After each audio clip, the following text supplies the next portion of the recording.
पड़ोसी नेपाल, जहां अब तक जो लोग थे, जो जेनजीज थे, वो सड़कों पर आ गए थे और उन्होंने सरकार के खिलाफ एक आंदोलन किया और जो आक्रोश था उसकी वजह से सत्ता परिवर्तन हो गया। सत्ता जो है वो गिर गई और जो प्रधानमंत्री हैं सभी को इस्तीफा देना पड़ा। केपी ओली कहाँ हैं ये अब तक तो किसी को नहीं पता चला है, लेकिन शायद वो नेपाल में ही कहीं हैं, बहुत सुरक्षित जगह पर। हालांकि उन्होंने एक चिट्ठी भी जेनजीज के नाम जारी की थी जिसमें उन्होंने कहा था कि जो चीज़ें हुई वो ठीक नहीं थी, माफ़ी तक उन्होंने मांगने की कोशिश की थी, लेकिन बहुत देर हो चुकी थी। और जो नेपाल में हुआ वो पूरी दुनिया ने देखा। भारत पर उसका कोई असर तो खासा देखने को नहीं मिला, लेकिन भारत के एक ऐलान से नेपाल में बनी नई अंतरिम सरकार को एक हौसला जरूर आया, एक विश्वास जरूर बढ़ा है, क्योंकि भारत ने कहा था कि हम पूरी तरीके से अपने नेबर, अपने पड़ोसी नेपाल के साथ खड़े हुए हैं। जो कुछ भी हुआ वो बेहद दुखद था, ऐसा नहीं होना चाहिए था, लेकिन अब आगे के लिए हम जरूर मजबूती से खड़े हैं। लेकिन अब इन सब के बाद एक बार फिर नेपाल में एक त्रासदी आती हुई नजर आ रही है। खबर है कि बीते शुक्रवार से लगातार नेपाल में भारी बरसात हो रही है, भूस्खलन के हालात वहां पर बने हुए हो भी रहे हैं और बाढ़ जैसी स्थिति यहां पर बनी हुई है। बेहद भयावह तस्वीरें नेपाल से निकलकर सामने आ रही हैं। खबरें ये हैं कि 50 से 60 लोगों की जान अब तक जा चुकी है। 2 दिनों का मात्र ये आंकड़ा है। अब सोचिए कि क्या वहां पर हालात इस वक्त बने हुए हैं।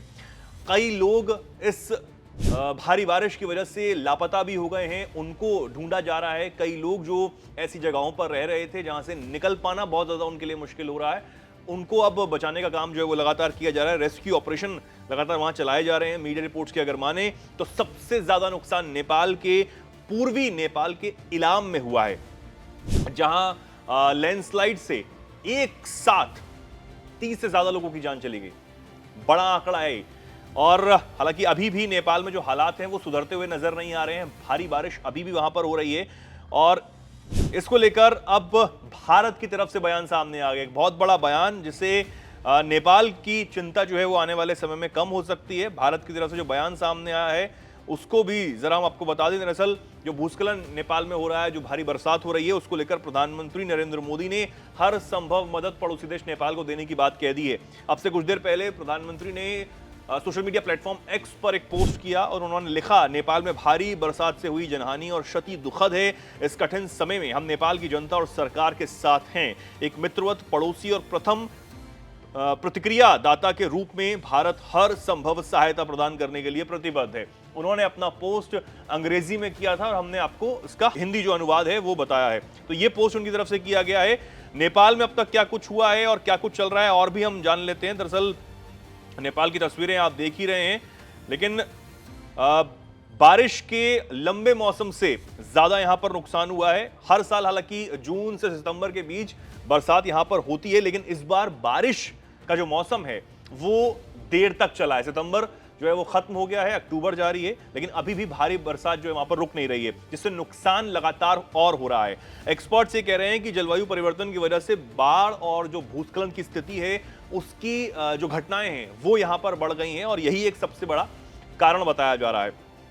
हालांकि इस समय पहले से ज्यादा खतरनाक स्थिति बनी हुई है। नेपाल जैसे जो पहाड़ी देश है, जिनके आसपास सिर्फ पहाड़ हैं, यहां पर खतरा और ज्यादा बढ़ जाता है, भूस्खलन का खतरा और ज्यादा बढ़ जाता है। दक्षिणी पूर्वी नेपाल में कोसी नदी का जो जलस्तर है वो सामान्य से अब 2 गुना हो चुका है और उससे ज्यादा भी बताया जा रहा है। लोकल जो अधिकारी हैं वो वहां पर नजर बनाए हुए हैं। उनका ये कहना है कि कोसी बैराज के सभी जो 56 गेट हैं उनको फिलहाल खोलना पड़ा है, जबकि आमतौर पर सिर्फ 10 से 12 गेट ही खोले जाते हैं। आप सोचिए जलस्तर कितना ज्यादा बड़ा है, तभी 56 के 56 गेट इस बैराज के खोलने पड़े हैं। सड़कें वहां पर बंद करनी पड़ी हैं, बंद हो गई हैं इस फ्लड की वजह से, इसलिए जो यात्री इधर से उधर गए हैं वो वहां पर फंसे हुए हैं, वो मजबूर हो गए हैं और लोग ये बोल रहे हैं कि हमारे घरों तक पानी जो है वो आ चुका है।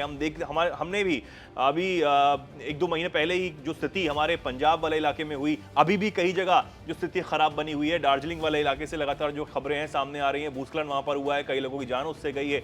जम्मू कश्मीर में भी स्कूल को बंद करना पड़ा है क्योंकि भारी बारिश लगातार हो रही है, वहां पर बारिश का दौर जो है वो नहीं रुक रहा है, लेकिन नेपाल की जो स्थिति है वो भयावह होती हुई नजर आ रही है और इसको लेकर भारत ने ये कहा है कि हम हर संभव मदद के लिए तैयार हैं। और ये मानिए कि आने वाले समय में हम देखते हैं कि न सिर्फ हमारे पड़ोसी देश बल्कि हमारी सेनाओं ने तुर्की तक जाकर भूकंप पीड़ितों को राहत देने का काम किया था। तो हो सकता है कि आने वाले समय में जल्द ही जो हमारी सेनाएं हैं, एसडीएफ, एनडीआरएफ की जो फोर्सेस हैं, उनको नेपाल भी भेजा जा सकता है ताकि जो हमारी सेनाएं हैं वहां पर बाढ़ पीड़ितों की मदद कर सकें। जो वहां नेपाल में प्रशासन लगा हुआ है उसको बहुत ज्यादा मदद हो सके। और प्रधानमंत्री का ये जो ट्वीट आया, ये जो पोस्ट आया है, ये एक बहुत बड़ी बात यहां पर हो जाती है। तो नेपाल के जो हालात बने हुए हैं उस पर लगातार हमारी नजर बनी हुई है। जो भी अपडेट वहां से निकलकर सामने आएगी हम आप तक पहुंचाएंगे। फिलहाल आप क्या कुछ कहना चाहते हैं कमेंट सेक्शन में लिखिए और ऐसे ही जुड़े रहिए, देखते रहिए दैनिक जागरण।